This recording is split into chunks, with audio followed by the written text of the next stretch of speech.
Bonjour à tous, au menu l'Audi TTRS+, le Tesla Model X, la Bentley V8 et le Rallye de Suède, mais avant le top 100 des radars qui flashent le plus.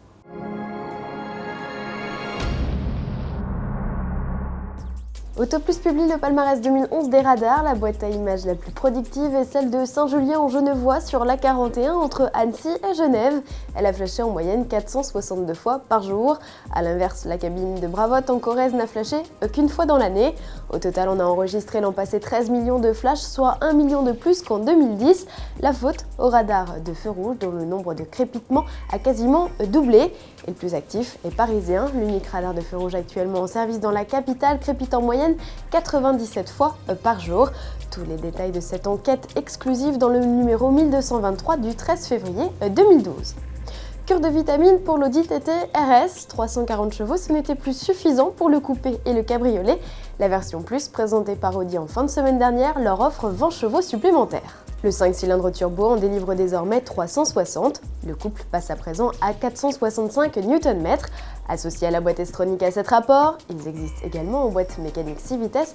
Les coupés et cabriolets réclament respectivement 4 secondes 1 et 4 secondes 2 pour atteindre les 100 km/h. C'est 4 dixièmes de gagné. A noter que ces versions conservent leur transmission intégrale. Côté look, les TTRS Plus se distinguent à leur boîtier de rétroviseur en carbone ou encore à leur sortie d'échappement noir. Notons qu'Audi précise avoir retravaillé la sonorité, commercialisation et tarifs à suivre. On connaissait principalement Tesla pour son roadster électrique. La firme américaine élargit aujourd'hui ses perspectives. Après une berline, la Model S, le constructeur se lance sur le segment porteur des SUV avec le Model X. Basé sur la même plateforme que la berline, il offre lui aussi 7 places. Et pour accéder aux 2 rangs arrière, la firme innove avec des porte-papillons améliorés puisque celle-ci dispose d'une seconde charnière réduisant l'encombrement à l'ouverture.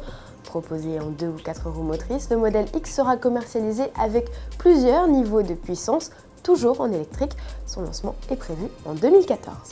En bref, Sébastien Loeb a eu moins de chance au Rallye de Suède. Le pilote termine la 2e épreuve de la saison à la 6e place.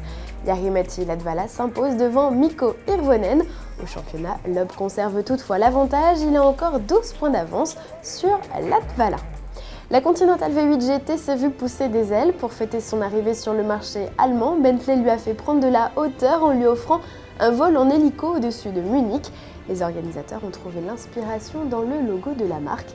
La limousine a finalement atterri sur le sommet d'un building où se déroulait une fête organisée en sa faveur. À demain!